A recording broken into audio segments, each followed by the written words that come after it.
नमस्कार दोस्तों, आप सभी का स्वागत है बिहार इकोनॉमिक सर्वे की इस कक्षा में। इसमें हम लोग बिहार इकोनॉमिक सर्वे से संबंधित प्रश्नों को देखेंगे। प्रश्न मतलब एमसीक्यू नहीं, पूरे समरी को देखेंगे। जो बिहार आर्थिक सर्वेक्षण की पूरी समरी है उसको समझने का प्रयास करेंगे। बिहार आर्थिक सर्वे आपको पता है परीक्षा के दृष्टिकोण से काफी अत्यधिक महत्वपूर्ण है। काफी ज्यादा यह महत्वपूर्ण आपके लिए बन जाता है, क्योंकि करंट अफेयर्स के जो सवाल जो आपको लगता है कि ये बिहार स्पेशल से है या फिर बिहार से है, तो वो जो करंट अफेयर्स के ज्यादातर सवाल होते हैं वह बिहार आर्थिक सर्वेक्षण और बिहार बजट से पूछे जाते हैं।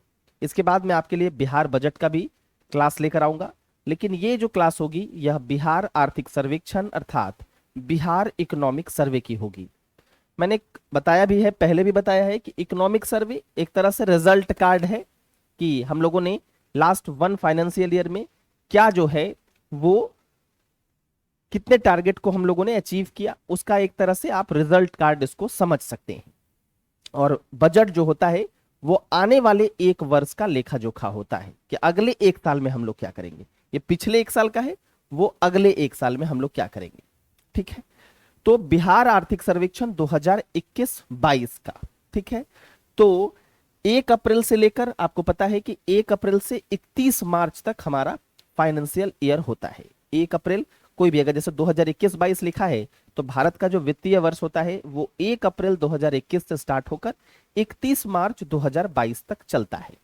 इसी बीच में एक्चुअली जो है वह इकोनॉमिक सर्वे आ जाता है। मतलब पूरा जो है आपका 31 मार्च तो भी आया नहीं है, इसी के बीच में ही आ गया है आपका आर्थिक सर्वेक्षण। और यह बताता है कि पिछले एक साल में हम लोगों ने क्या परफॉर्म किया, क्या जो है वो हमारी सोच है। कुछ प्रोजेक्टेड ग्रोथ के भी बारे में इसमें बात होती है। यहां पर देखिएगा तो बिहार आर्थिक सर्वेक्षण पेश कब किया गया है? 25 फरवरी 2022 को, जो बिहार विधानसभा की बजट सत्र का पहला दिन था, उसी दिन इसको पेश किया गया। तारीख है 25 फरवरी 2022। इसको पेश किया है किसने किया है? बिहार के उप मुख्यमंत्री हैं और साथ ही साथ वित्त मंत्री भी हैं, जिनका नाम है तार किशोर प्रसाद। तो इसको तार किशोर प्रसाद जी के द्वारा पेश किया गया, 25 फरवरी 2022 को किया गया। और बिहार विधानसभा की बजट सत्र के पहले दिन इसको पेश किया गया है। यह राज्य का 16वां आर्थिक सर्वेक्षण है। अगर आप देखेंगे नंबर्स में कि कितने नंबर का है ये, तो 16th इकोनॉमिक सर्वे है। जो इकोनॉमिक सर्वे आपका 2021-22 है, यह बिहार राज्य का 16वां आर्थिक सर्वेक्षण है। इसके अगर कुछ महत्वपूर्ण बातों को हम लोग देखें तो यहां पर लिखा है कि बिहार के सकल राज्य घरेलू उत्पाद में 2020-21 में 2.5% की वृद्धि हुई है। तो जिसको आप जीएसडीपी कहते हैं, ऐसे आप लोग जीडीपी के नाम से जानते हैं, लेकिन जब स्टेट की बात होती है तो उसको जीएसडीपी कहा जाता है। तो जीएसडीपी की अगर बात करें तो 2020-21 में 2.5% की वृद्धि देखने को मिली है। सकल राज्य घरेलू उत्पाद, स्टेट ग्रॉस डोमेस्टिक प्रोडक्ट की अगर हम लोग बात करें तो कोविड-19 महामारी के रोकथाम के लिए लगाए गए लॉकडाउन के प्रभाव के बावजूद भी जो वृद्धि दर है वह राष्ट्रीय औसत से बेहतर है। तो राष्ट्रीय औसत से जो वृद्धि दर है वह बेहतर है, ऐसा बिहार आर्थिक सर्वेक्षण में बताया गया है। आप देखेंगे तो आपको यहां पर एक जो महत्वपूर्ण बात है वह यह है कि इसमें लिखा है कि लॉकडाउन का प्रभाव था, लेकिन फिर भी उसके बावजूद भी जो बिहार का जो वृद्धि दर है वह राष्ट्रीय जो नेशनल एवरेज है उससे काफी बेहतर है। तो ये भी आपके लिए एक तरह से एक अच्छी बात है, बिहार के दृष्टिकोण से ये एक तरह से अच्छी बात है। ठीक है, अब हम लोग थोड़ा सा जीएसडीपी के बारे में समझ लेते हैं कि जीएसडीपी होता क्या है। ठीक है, जीएसडीपी भी देख लेंगे, आगे की भी कुछ कुछ चीजों को हम लोग देखेंगे, लेकिन जीएसडीपी को सबसे पहले हम लोग समझेंगे। तो देखिए, जैसा कि आप जानते हैं कि जीडीपी का मतलब क्या होता है। जीडीपी का मतलब है कि इन अ वन फाइनेंशियल ईयर, एक वित्तीय वर्ष में, जो कि 1 अप्रैल से 31 मार्च होता है, भारत की राजनैतिक सीमा के भीतर, राजनैतिक सीमा ये ऑलरेडी मैंने एक क्लास में आपको बताई है, जिसका लिंक भी आपको इस वीडियो के ऊपर में दिखेगा। उस क्लास में भी आप जाएंगे तो आप वहां से भी इन चीजों को फॉलो कर सकते हैं। तो कहने का मतलब है कि जीडीपी का मतलब है कि एक वित्तीय वर्ष में, जिसका मतलब है 1 अप्रैल से लेकर 31 मार्च तक, एक वित्तीय वर्ष में भारत की राजनैतिक सीमा के अंदर जो फाइनल प्राइस है किस चीज का, गुड्स और सर्विसेज का फाइनल प्राइस, यानी वस्तुओं एवं सेवाओं का अंतिम मूल्य। तो कह सकते हैं कि एक वित्तीय वर्ष में किसी देश की राजनीतिक सीमा के अंदर वस्तुओं एवं सेवाओं का अंतिम मूल्य जीडीपी कहलाता है। तो ये पूरे देश की बात है। जब इसको स्टेट के टर्म मिलेंगे तो बस आप स्टेट कर देंगे, ठीक है। अब देखिए यहां पर जैसे जीडीपी देख रहे हैं तो इसमें पॉलिटिकल बाउंड्री आया, चूंकि इंडिया की पॉलिटिकल बाउंड्री। तो पॉलिटिकल बाउंड्री में आपको क्या क्या है, क्या क्या शामिल होता है। जैसे मान लीजिए, देखिए ज्योग्राफिकल बाउंड्री तो शामिल होगा ही होगा, ठीक है। ज्योग्राफिकल बाउंड्री तो इसमें शामिल होगा, जो भारत का मैप है वो तो इसमें शामिल होगा, ठीक है। इसके अलावा जो आपका यहाँ पर जो एक्सक्लूसिव इकोनॉमिक जोन होता है, विशेष आर्थिक क्षेत्र होता है, आपको पता है समुद्री मील जो यहाँ पर है 18 नॉटिकल माइल तक, वो भी इसके अंतर्गत शामिल होता है। इसके अलावा जो आप ध्यान देंगे तो इसमें जो भारत का जो जो जैसे आप आईएफएस बनिएगा तो भारत के आप एम्बेसडर कहे जाइएगा। तो भारत के का जो एम्बेसी है कहां पर, जैसे मान लो किसी दूसरे देश में भारत की एम्बेसी है, जैसे अमेरिका में हो, ऑस्ट्रेलिया में हो, तो वो भी क्षेत्र से वहां पर अगर मान लेते हैं कोई आपका, मान लेते हैं कोई गया वीजा रिन्यू कराने उस ऑफिस में, तो वो भी भारत की जीडीपी में ही काउंट होगा। इन सब के बारे में मैंने विस्तार से चर्चा की है, काफी लंबे समय में चर्चा की है। यहाँ पर तो एक शॉर्ट आपको बात बता रहा हूं। तो मान लीजिए कोई गया है वहां पर वीजा रिन्यू कराने, कोई पासपोर्ट का फीस भरने गया है, कुछ भी गया है, लेकिन वो है कहां पर, वो है भारत की जो एम्बेसी है वो है कहां पर, वो जो हमारे है दूसरे जगह पर, जैसे चाइना में, जैसे ऑस्ट्रेलिया में, जैसे यूएसए में। तो एम्बेसी के ऑफिस भले वहां है, ठीक है, लेकिन वो काउंट हमारी भारत की जीडीपी में होती है। तो ये बात का आपको ध्यान रखना है। क्लियर है।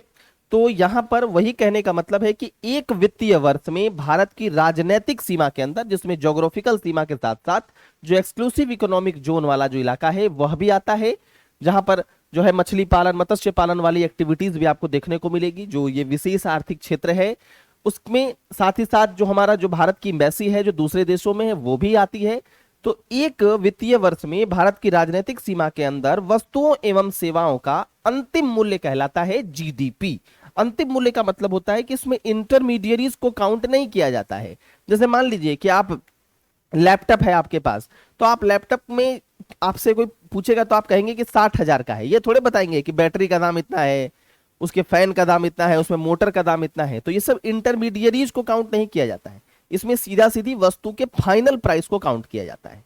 अब गए हैं कहीं पर तंदूरी रोटी खाने, तो ये थोड़े पूछेंगे आपकी तंदूरी रोटी का जो है वो दाम कैसे, वो आपको कैसे बताएगा दाम, बोलेगा 5 रुपए, 10 रुपए या 20 रुपए ऐसे बताएगा। ये थोड़े बताएगा कि लेबर का दाम 2 रुपए, आटा आटा का दाम 1 रुपए, ऐसे थोड़े बताता है, कोयला का दाम कुछ रुपए, ऐसा नहीं। तो फाइनल प्राइस, तो इसमें फाइनल प्राइस को काउंट किया जाता है, जो भी गुड्स एंड सर्विसेज का फाइनल प्राइस होता है। तो एक वित्तीय वर्ष के अंदर भारत की राजनीतिक सीमा के अंदर जो भी गुड्स एंड सर्विसेज का फाइनल प्राइस होता है उसको आप जीडीपी में काउंट करते हैं। जो महत्वपूर्ण पॉइंट है इसमें आपको, देखिए मैंने एक पॉइंट तो आपको बता दिया, दूसरा पॉइंट जो इसमें महत्वपूर्ण है वो क्या है, सर्वेक्षण के अनुसार मौजूदा व्यापार बाजार मूल्य पर 2020-21 के दौरान भारत के 86,659 रुपए प्रति व्यक्ति आय की तुलना में बिहार का कितना है, 50,555 रुपए।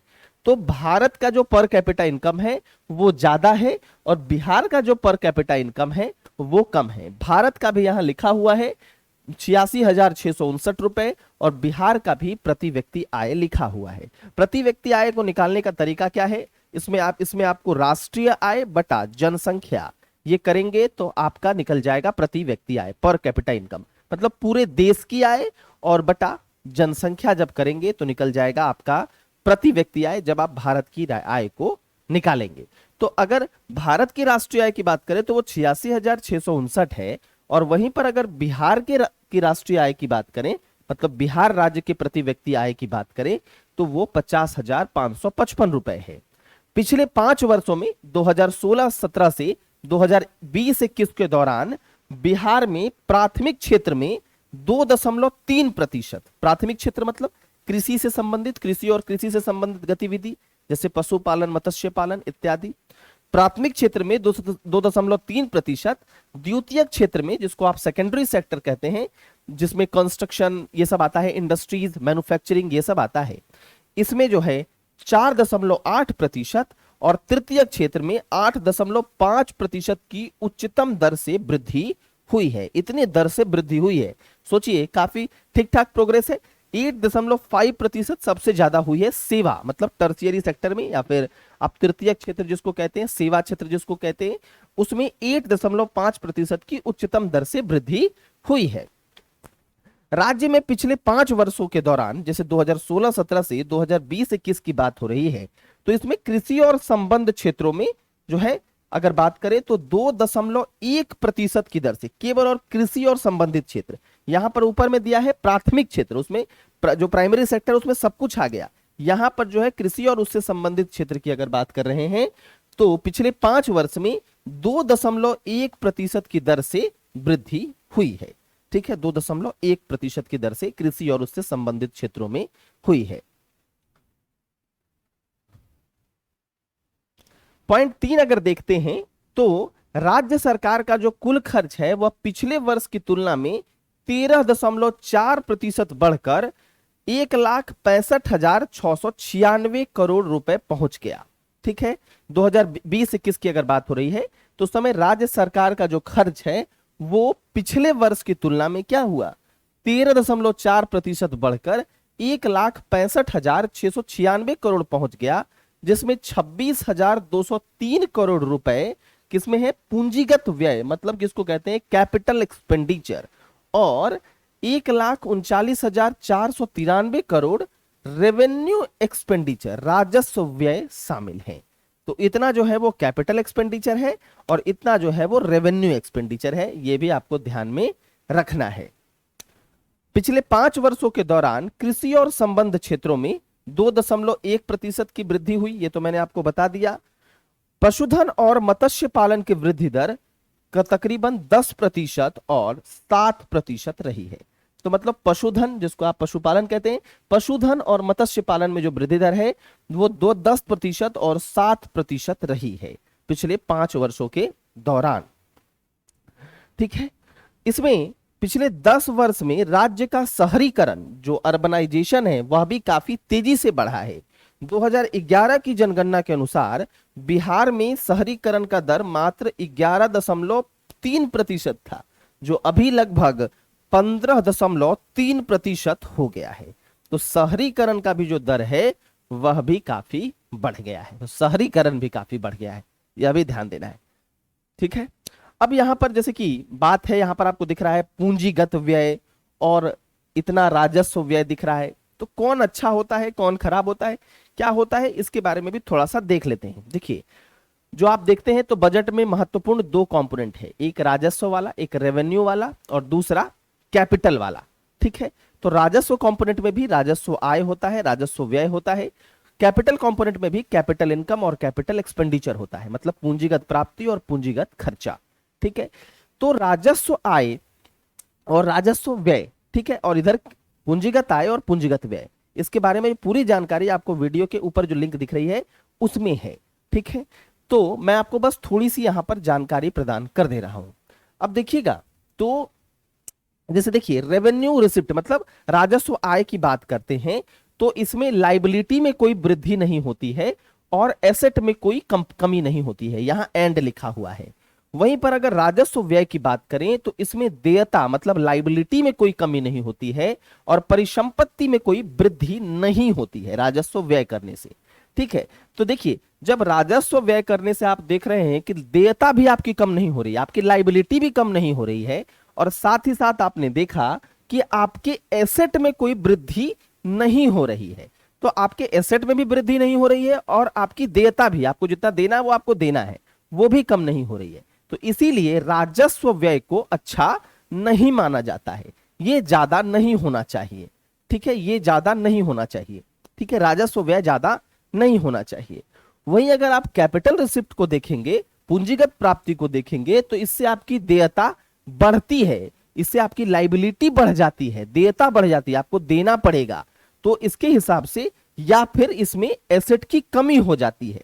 तो कैपिटल रिसीट भी अच्छा नहीं होगा, क्योंकि भाई आपने देखा कि इसमें चाहे तो देयता बढ़ जाएगी या फिर एसेट की कमी हो जाएगी। तो आप क्या एसेट की कमी करवाना चाहेंगे या फिर आप देयता बढ़वाना चाहेंगे? आप नहीं चाहेंगे। तो आपके लिए कैपिटल रिसीट भी अच्छा नहीं है, इवन देश के लिए भी कैपिटल रिसीट अच्छा नहीं होता है। ठीक है, रेवेन्यू व्यय भी अच्छा नहीं होता है और कैपिटल रिसीट भी अच्छा नहीं होता है। दो चीजें अच्छी होती हैं, एक होता है रेवेन्यू इनकम या फिर रेवेन्यू जो रिसीट है वो अच्छा होता है, क्योंकि इसमें क्या होता है, देयता में वृद्धि तो नहीं होती है, कोई दिक्कत नहीं है, कोई आपको ज्यादा देना नहीं है, जो देयता में कोई इंक्रीज इसमें नहीं होता है, और साथ ही साथ एसेट में भी कोई कमी नहीं होती है। तो बढ़िया चीज है, कोई दिक्कत नहीं है। और इधर कैपिटल एक्सपेंडिचर में आप अगर आप देखिएगा तो देयता में कमी आती है और या फिर परिसंपत्ति बढ़ती है। तो देयता कम होती है, देना आपको कम है, देयता कम होते जाती है, या फिर आपकी एसेट बढ़ती है। तो ये भी अच्छी चीज है और ये भी अच्छी चीज है। आप एक बार खुद से बोलेंगे तो आपको समझ में आ जाएगा। अगर और भी अच्छे से बताऊं तो आप देखिए, सीधा सीधी मैं आपको रेवेन्यू इनकम और रेवेन्यू एक्सपेंडिचर दिखा रहा हूं। तो देखिए रेवेन्यू एक्सपेंडिचर में आप देख रहे हैं जैसे सब्सिडी देना, ये सब क्या है, ग्रांट देना, ये सब क्या है, ये सब क्या है, रेवेन्यू एक्सपेंडिचर है। तो ये सब कोई अच्छी चीज थोड़े ना है। ठीक है, क्योंकि मैंने आपको बताया कि इससे क्या होता है, सब्सिडी देना या फिर ग्रांट देने, इन सब से क्या होता है, इन सब से आपने देखा कि देयता में कोई कमी नहीं होती है और परिसंपत्ति में कोई वृद्धि नहीं होती है। देयता में कोई कमी नहीं और परिसंपत्ति में कोई वृद्धि नहीं। तो क्या ही फायदा इसका, रेवेन्यू इनकम से, रेवेन्यू एक्सपेंडिचर से क्या ही फायदा। तो ये सही नहीं माना जाता है। वहीं अगर आप रेवेन्यू रिसीट देखिएगा तो इसमें टैक्सेस आते हैं, इसमें टैक्सेस आता है, इसमें ब्याज रिसीव्ड आता है जो आप ब्याज प्राप्त करते हैं, इसमें ग्रांट्स आते हैं जो आपको बाहर देशों से मिलते हैं, इसमें जो है वो टैक्सेस आते हैं, डायरेक्ट टैक्सेस, इनडायरेक्ट टैक्सेस इसमें आते हैं। तो ये आपके लिए ठीक है, क्योंकि इसमें आपने देख लिया था इसमें भी कि इसमें क्या होता है, इसमें भी देयता में कोई वृद्धि नहीं है और एसेट में कोई कमी नहीं है, कोई टेंशन की बात नहीं। ठीक है, वहीं अगर आप कैपिटल देखिएगा तो कैपिटल रिसीट में क्या है, उधारी है।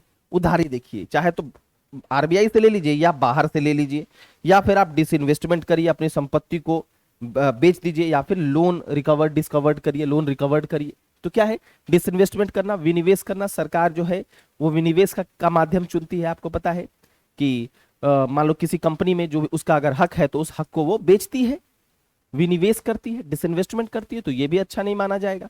और वहीं इसके विपरीत साइड अगर आप देखेंगे तो यहां पर कैपिटल एसेट का निर्माण होता है, कैपिटल एसेट का, जब आप पूंजीगत खर्च करते हैं तो। और कैपिटल एसेट जैसे ही आएगा, कैपिटल एक्सपेंडिचर जैसे ही आएगा तो आपका कैपिटल एसेट बढ़ेगा। कैपिटल एसेट बढ़ने से क्या होगा, उत्पादन ज्यादा बढ़ेगा। तो ये आपके लिए ठीक है। तो यही मैंने कहा कि ये अच्छा नहीं है, ये अच्छा है, और इसमें ये अच्छा नहीं है, ये अच्छा है। ठीक है, तो सरकार को प्रयास क्या करनी चाहिए, सरकार को प्रयास करनी चाहिए कि राजस्व आय को बढ़ाया जाए और पूंजीगत व्यय को बढ़ाया जाए। राजस्व आय बढ़े और पूंजीगत व्यय बढ़े, तो इससे मामला संतुलित थोड़ा रहेगा। ठीक है, चलिए पॉइंट 4 की बात अगर करें तो वर्ष 2011 में देश की कुल शहरी आबादी का 3.1% हिस्सा बिहार में था। 3.1% हिस्सा बिहार में था। ठीक है, कुल शहरी आबादी का। राज्य सरकार ने उम्मीद जताई है कि उच्च दर से बढ़ रही यह शहरीकरण, शहरी अर्थव्यवस्था को देखते हुए अगले दशक में बिहार में शहरीकरण का स्तर काफी उच्च होगा। अभी आपने शहरीकरण का स्तर देख लिया, 11% 2011 की जनगणना के अनुसार था, लेकिन वर्तमान में 15% के करीब चला गया है। तो वही बात यहां पर बताई जा रही है। ठीक है, जिलों के बीच आर्थिक असमानता की तरह शहरीकरण में भी काफी असमानता बताई गई है। जब सर्वेक्षण हुआ तो बिहार के जिलों में भी आर्थिक असमानता है, मतलब कोई कोई जो जिले हैं वो काफी समृद्ध हैं और कोई कोई जो जिले हैं वो आर्थिक रूप से काफी अभी नीचे हैं। ठीक है, पटना जिले में शहरीकरण का स्तर ये दिख रहा है आपको 44.3% है, और मुंगेर में 28%, 28.3, और नालंदा में 26.3% में ही शहरीकरण का जो है वो प्रतिशत 25 से अधिक है। तो 25 से अधिक में आपको तीन ही दिख रहा है, पटना, मुंगेर और नालंदा, तीन जिलों में शहरीकरण का प्रतिशत आपको ज्यादा दिख रहा है। अगर बात करें 2019-20 के आंकड़ों के मुताबिक प्रति व्यक्ति आय के मामले में टॉप 10 जिलों की अगर बात करें तो उसमें आपको कौन कौन दिखता है टॉप 10 जिलों में। तो देखिए सबसे पहले आपको पता है पटना दिख रहा है, पटना जिला दिख रहा है 131,100 रुपए। सेकंड में बेगूसराय है, थर्ड में मुंगेर है, फोर्थ में भागलपुर है, फिफ्थ में रोहतास है, इधर है रोहतास देखिए यहां पर, सिक्स्थ में मुजफ्फरपुर है, मैपिंग से याद रहेगा सिक्स्थ नंबर, सेवेंथ नंबर में औरंगाबाद है, ऐसे देखने से ना थोड़ा सा दिक्कत होता है, औरंगाबाद है यहां पर सिक्स्थ सेवेंथ में, एट्थ में गया है, नाइन्थ में भोजपुर है और 10वें नंबर पे वैशाली है। तो ये टॉप 10 रैंकिंग है। आपको कम से कम इसमें कुछ कुछ याद होना चाहिए और अपना जिला को तो याद रख ही लीजिएगा अगर आप इस जिला से बिलोंग करते हैं तो। दूसरे में अगर कम प्रति व्यक्ति आय की बात करें तो टॉप 5 इसमें भी याद रखिए जो कम प्रति व्यक्ति आय वाले जिले हैं। इसमें पहला कौन है, इसमें पहला है शिवहर, दूसरा है अररिया, दूसरा अररिया आपको दिख रहा है, तीसरा आपको सीतामढ़ी भी इंपॉर्टेंट है, चौथा पूर्वी चंपारण है, पांचवा मधुबनी है, छठा सुपौल है या सुपौल भी दिख रहा है, यहाँ सीतामढ़ी आपको दिख गया, ठीक है। सातवां जो है वो किशनगंज है, किशनगंज इधर देखिए यहाँ पर किशनगंज है, नवादा है यहाँ पर नवादा है, ठीक है नवादा है, जिसमें सबसे कम किसका है, शिवहर का, सबसे कम यहाँ पर शिवहर का ही सबसे कम आपको दिखेगा, दिख रहे हैं यहाँ पर सीतामढ़ी के बगल में है शिवहर, यहाँ पर आपको सबसे कम दिखेगा। फिर मधुबनी भी है, हालांकि ये भी है, सुपौल भी है, किशनगंज भी है और नवादा भी है। यहाँ पर सबसे कम प्रति व्यक्ति आय के जिले आपको दिखाई पड़ेंगे। तो ये जो चीजें हैं वो काफी इंपॉर्टेंट है और इस बात का आपको ध्यान में रखना है, ठीक है।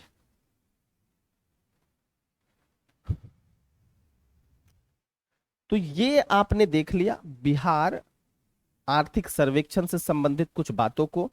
अब हम लोग इसके बाद बिहार बजट से संबंधित कुछ बातों को देखने का प्रयास करेंगे। तो तब तक के लिए फिलहाल आप एक बार बैचेस देख लीजिए, जो अनअकैडमी में जो बैचेज आए हुए हैं उनके बारे में हम लोग थोड़ा सा देख लेते हैं, जो बैचेज इंपॉर्टेंट हैं। और प्राइस हाइक वैसे भी होना है, तो प्राइस हाइक वाले मामले में आप लोग जो है वो काफी इसमें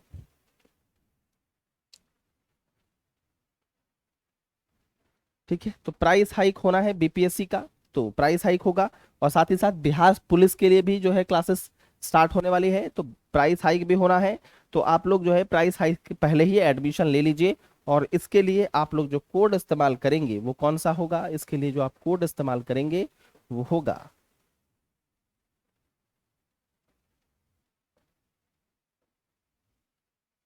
BS10 लाइव, BS10 लाइव, ठीक है। तो BS10 लाइव कोड का भी आप प्रयोग कर लीजिए, ठीक है। चलिए फिर, थैंक यू वेरी मच।